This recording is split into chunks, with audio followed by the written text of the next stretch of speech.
Olá, bom dia, boa tarde, boa noite para você que está me ouvindo hoje de alguma parte do mundo. Seja bem-vindo, bem-vinda ao programa Alquimia Criativa. Meu nome é Ana Anjos, eu sou ilustradora e psicopictógrafa e hoje a gente vai explorar algo que está ao nosso redor o tempo todo: as cores.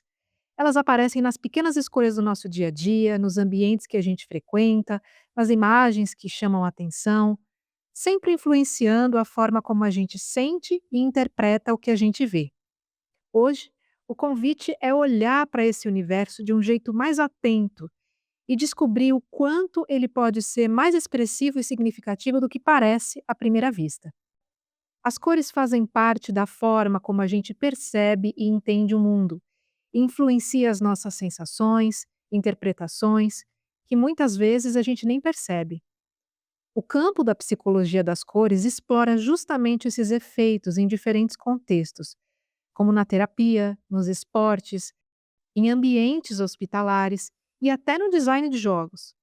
Um dos nomes mais conhecidos nessa área foi o psiquiatra suíço Carl Jung, que investigou os significados das cores e a sua relação com o inconsciente, chegando a afirmar que as cores são a língua materna do subconsciente. Mas a relação entre as cores e o significado é bem mais antiga do que esse campo de estudo. As civilizações, como a egípcia, por exemplo, já atribuíam valores simbólicos às cores, associando cada uma à vida, à proteção e às forças que iam além do visível. Antes da gente mergulhar nesse universo, é importante entender o que é, de fato, a cor. Voltando um pouquinho lá na escola, na aula de física, a gente aprendeu que as cores são formas de perceber os diferentes comprimentos de onda da luz. Essas ondas existem em muitos tamanhos diferentes. Algumas delas são muito longas, outras são extremamente curtas. Esse conjunto completo a gente chama de espectro eletromagnético. Esse espectro eletromagnético inclui coisas como as ondas de rádio, o micro-ondas, a luz visível, o raio-x. Mas o ponto-chave aqui é que o nosso olho só consegue perceber uma parte muito específica de tudo isso.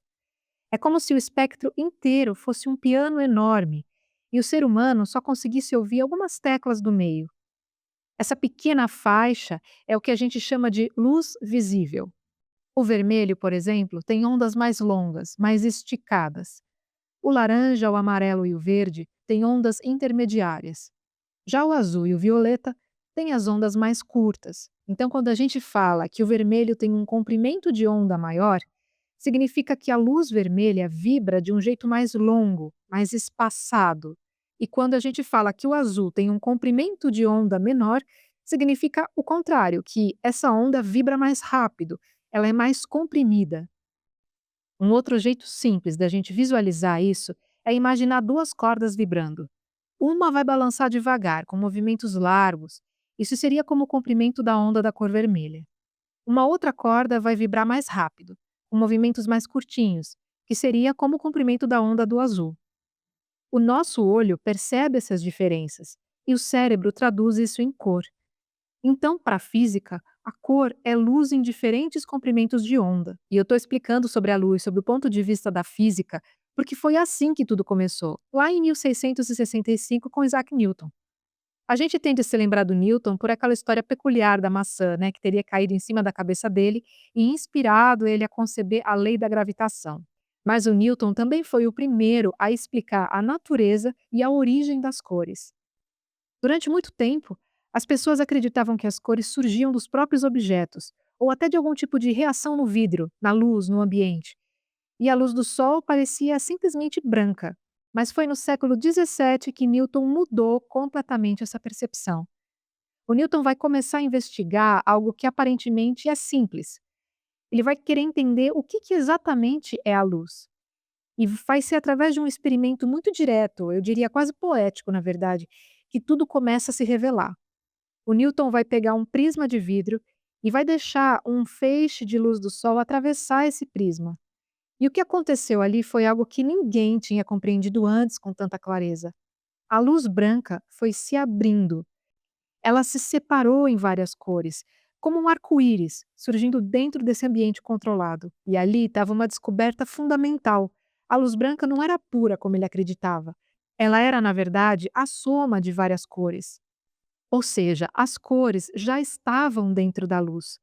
O prisma não criava as cores, ele somente revelava o que já existia, separando cada uma dessas cores através de um fenômeno físico chamado de refração. Mas o Newton foi além. Ele também observou que, quando essa luz colorida atingia os objetos, algo muito interessante acontecia. Os objetos não possuíam cor por si só, eles absorviam parte dessa luz e refletiam outra parte. E é justamente essa luz refletida que chega até os nossos olhos e que o nosso cérebro interpreta como cor. Esse conjunto de ideias foi tão importante que Isaac Newton publicou seus estudos 7 anos depois na Royal Society, que é uma das instituições científicas mais respeitadas até hoje. A cor, então, vai deixar de ser entendida como algo misterioso ou ligada ao próprio objeto. Ela vai passar a ser tratada como um fenômeno físico, um fenômeno da luz. Já no século XVIII, alguns filósofos vão começar a questionar a ideia de que a realidade é exatamente como a gente percebe. Ou seja, naquele momento, eles vão passar a querer não somente entender o mundo, mas também compreender como a gente percebe o mundo. O nome importante da gente citar aqui é John Locke, que foi inclusive um amigo próximo do Newton na sua maturidade. Até então, a tendência era pensar que o mundo é exatamente como a gente vê. Ou seja, se algo é vermelho, ele é vermelho. Se algo é doce, ele é doce. E o John Locke começa a desconfiar disso. Ele vai propor uma divisão que vai mudar esse jogo. Ele começa a separar as características do mundo em dois tipos. A primeira são as qualidades primárias. São aquelas que existem no objeto independentemente de quem está olhando. Um exemplo: a forma de um objeto, o tamanho dele, o movimento que ele pode fazer, a quantidade desse objeto, tudo isso não vai mudar. Independentemente de quem esteja olhando, ele vai permanecer o mesmo, com as mesmas qualidades. Essas qualidades, para Locke, são objetivas. A segunda são as qualidades secundárias.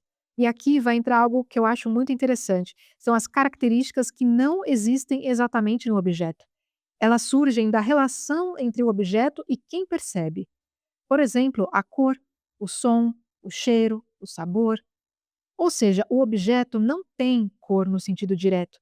Ele tem propriedades físicas que produzem a experiência de cor em você. Em outras palavras, a pessoa passa a ter uma experiência subjetiva com esse objeto. E aí você deve estar se perguntando por que isso foi tão importante. Bom, essa ideia do John Locke abre uma porta enorme. A partir daqui, vai ficar possível pensar que, se a cor depende da percepção, então ela pode variar. E não somente isso, ela também pode afetar quem percebe.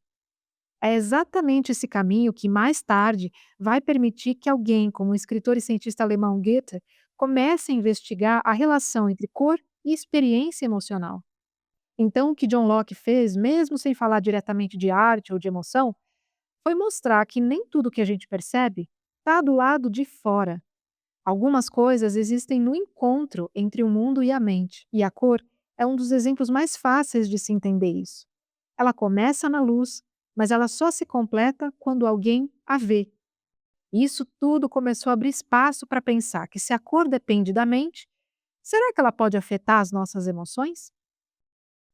Mas ainda não havia estudos experimentais sobre isso.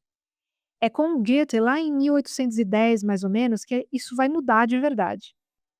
Na sua obra Zur Farbenlehre, que significa em alemão Teoria das Cores, ele vai propor de uma forma estruturada que as cores têm efeitos psicológicos em quem observa. O Goethe já conhecia os estudos de Isaac Newton, mas ele considerava que havia um problema, porque a explicação do Newton era correta do ponto de vista físico, mas incompleta do ponto de vista humano. Newton explicava como a luz se comporta, mas Goethe queria entender como a cor é percebida. Goethe vai então propor que a cor não é apenas um fenômeno físico, ela é também um fenômeno perceptivo. Ou seja, a cor acontece na interação entre a luz, o ambiente e o olho humano. Essa ideia hoje é compatível com o que a ciência moderna reconhece, que a percepção de cor depende do nosso sistema visual. Ele trabalhou principalmente com a observação direta, com experimentos simples como luz e sombra e com a percepção visual do próprio observador. A partir das observações que ele vai fazendo, ele começa a organizar um dos pontos mais importantes do trabalho dele, que é a relação entre a cor e a experiência emocional. Ele vai descrever padrões consistentes, como o amarelo ser associado à luz, ao calor, à proximidade, à sensação de expansão. Já o azul vai estar associado à escuridão, à distância, à sensação de retração. E o vermelho, por exemplo, como resultado de uma intensificação entre extremos, ligado à força, à dignidade e à intensidade. Todas essas associações aparecem ao longo da obra Teoria das Cores, especialmente na parte em que ele discute o efeito sensorial e moral das cores. Goethe vai organizar todas as experiências em polaridades. Por exemplo, o amarelo estaria mais próximo da luz, e por isso ele vai gerar uma sensação de expansão. Já o azul estaria mais próximo da escuridão, e por isso vai gerar uma sensação de contração. A teoria das cores de Goethe influenciou muitos artistas depois dele, porque ela sugere que a cor não serve só para representar, ela serve também para provocar experiências. É importante entender aqui que o Goethe não estava dizendo que essas reações são leis universais, são leis fixas.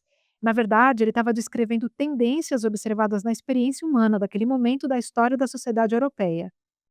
Embora não haja nenhuma evidência de que Goethe teria investigado sistematicamente outras sociedades, como em África, por exemplo, quando a gente coloca lado a lado o que ele descreve em 1810 e o que já existia em sociedades africanas, como a Iorubá, por exemplo, aparecem convergências muito interessantes. Para os Iorubá, os povos em África concentrados na Nigéria, Benin e Togo, a cor nunca foi tratada apenas como algo físico. Ela sempre esteve ligada a um significado, a uma função social e a uma experiência vivida. Ou seja, nas sociedades africanas, a cor é literalmente linguagem, porque ela comunica status, marca rituais e também expressa os valores daquela sociedade. Assim como nessas sociedades em África, na teoria das cores de Goethe, a cor também não é vista como neutra. Ela carrega um significado.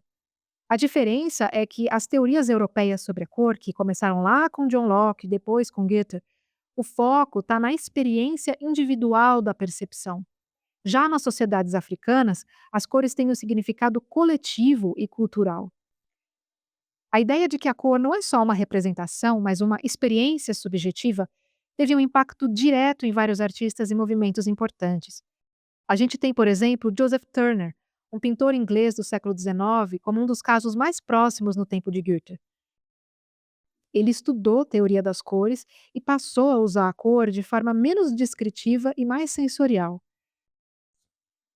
Nos quadros dele, como a obra A Chuva, Vapor e Velocidade, as formas são dissolvidas em cor e luz. A cor já não serve só para mostrar uma paisagem, ela vai criar atmosfera, luz, uma sensação quase emocional. Outro artista que foi profundamente influenciado pela teoria das cores de Goethe foi Kandinsky, o precursor do abstracionismo que lá em 1911 vai publicar o seu livro Do Espiritual na Arte, afirmando que as cores têm efeitos internos no observador e que a pintura pode atuar diretamente na vida interior. O Kandinsky vai associar, por exemplo, o amarelo ao movimento, à energia, e o azul à profundidade e à espiritualidade.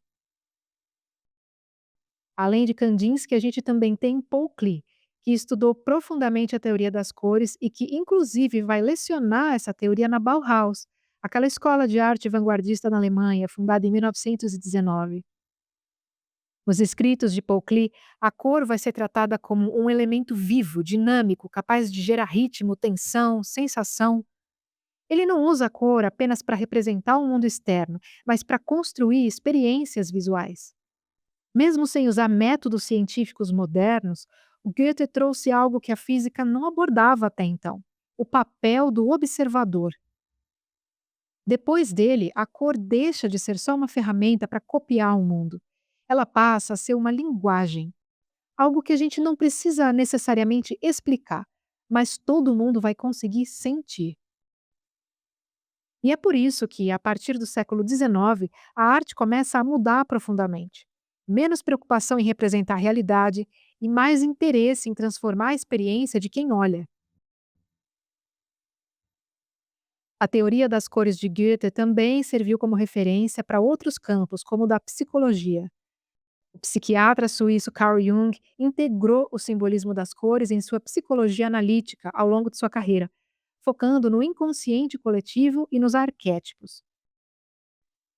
A psicologia analítica é uma abordagem terapêutica profunda desenvolvida por Jung, que busca o equilíbrio entre a mente consciente e inconsciente. Ela foca na individuação, ou seja, em tornar-se quem se é, através da exploração dos sonhos, dos símbolos, dos arquétipos e do inconsciente coletivo, para um processo de autoconhecimento e de integração da própria personalidade.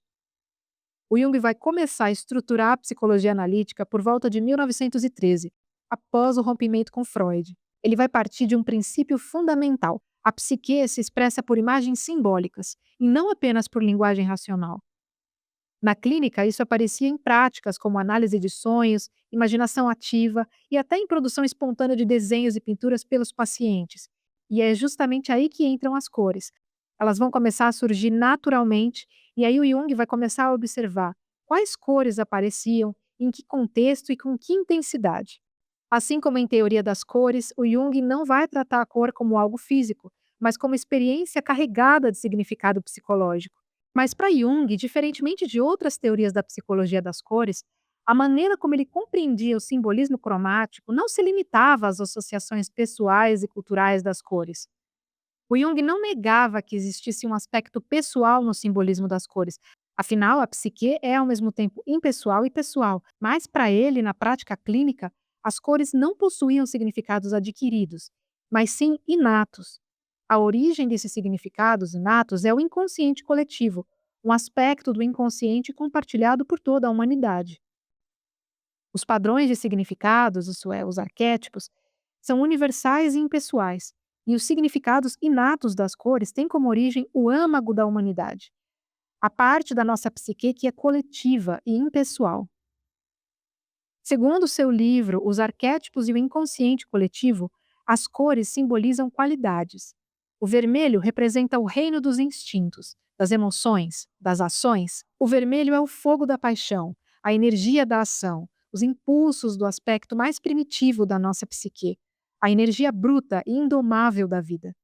Já o azul, no extremo oposto do espectro da luz visível, representa a mente, o espírito, as profundezas misteriosas do inconsciente. O azul é a serenidade da contemplação mental, da meditação espiritual e a profundidade da nossa psique. Já o amarelo, a terceira cor primária, representa a consciência, a iluminação, a intuição, o intelecto. Jung descobriu que o processo alquímico é muito parecido com a nossa jornada psicológica, que ele chamava de individuação. A individuação, só para lembrar, como eu disse antes, é o processo de desenvolvimento que tem como objetivo integrar os nossos aspectos conscientes e inconscientes, ou seja, a nossa luz e a nossa sombra. E falando de processo alquímico, você sabe o que é alquimia? Eu vou falar rapidamente aqui para a gente entender melhor. Inclusive, é o nome desse programa, Alquimia Criativa. A alquimia é a transformação do chumbo em ouro para alcançar a pedra filosofal. Mas esse chumbo e esse ouro são, na verdade, alegorias, metáforas da consciência humana. O chumbo seria a consciência ainda em sua forma bruta, e o ouro seria quando essa consciência já tivesse sido lapidada, tivesse alcançado um grau de iluminação. A pedra filosofal é justamente o resultado do processo dessa transmutação de metal comum em ouro. Ou seja, a alquimia é um processo de todo ser humano em alcançar a própria evolução espiritual.